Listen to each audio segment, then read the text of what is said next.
Today's Kingstonist News is brought to you by Kingston Community Credit Union, Kingston's only locally owned credit union serving the community for over 65 years. KCCU, your community, your credit union. I'm Sarah Burtch with Kingstonist News, and here are your top headlines today, January 27th, 2025.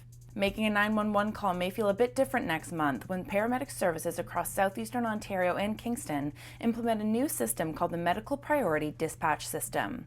The system will go into effect on Wednesday, February 5th, and callers should expect new detailed questions about each patient's condition for efficiency. Paramedics will respond to urgent and life-threatening cases as quickly as possible, but those with less urgent and less life-threatening matters should expect longer wait times. On Friday, January 17, 2025, MP Mark Gerretsen invited a handful of guests to join him on a tour of Joyceville Institution's dairy farm. Among the guests were members of Save Our Prison Farms, who first protested the closing of farms at Joyceville and Collins Bay penitentiaries in 2010. They have now since become advisors on the long road to reopening and the current success of the farms. A report of a suspicious vehicle in South Frontenac Township resulted in an arrest and 10 separate charges for 48-year-old Benjamin Frew of Kingston.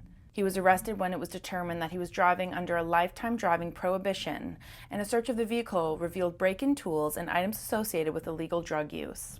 Last week, the Eastern Ontario Wardens Caucus attended the Rural Ontario Municipal Association 2025 conference held in the City of Toronto.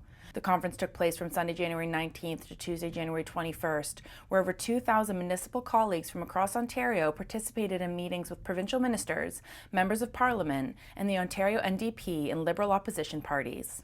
Prince Edward County is joining the film effort by identifying resources, building a skilled workforce, attracting production, and creating databases of regional talent in heritage locations.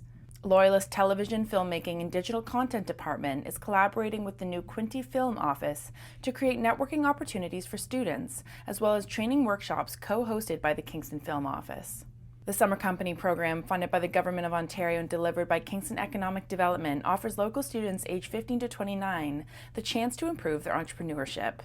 Following the success of last year's cohort, this Ontario government-funded initiative will once again provide aspiring young entrepreneurs with training, mentorship, and funding that is needed to start and run their own summer businesses. Applications are now open. Former MP and Conservative Party Deputy Leader Leona Alleslev has officially ended her bid to become the Conservative Party's federal candidate for Kingston and The Islands. She explained that she was stepping aside to support Kingston Mayor Brian Patterson in his bid. For more on these stories and other local news, visit kingstonist.com and subscribe. Use my code SarahB2025 for 10% off.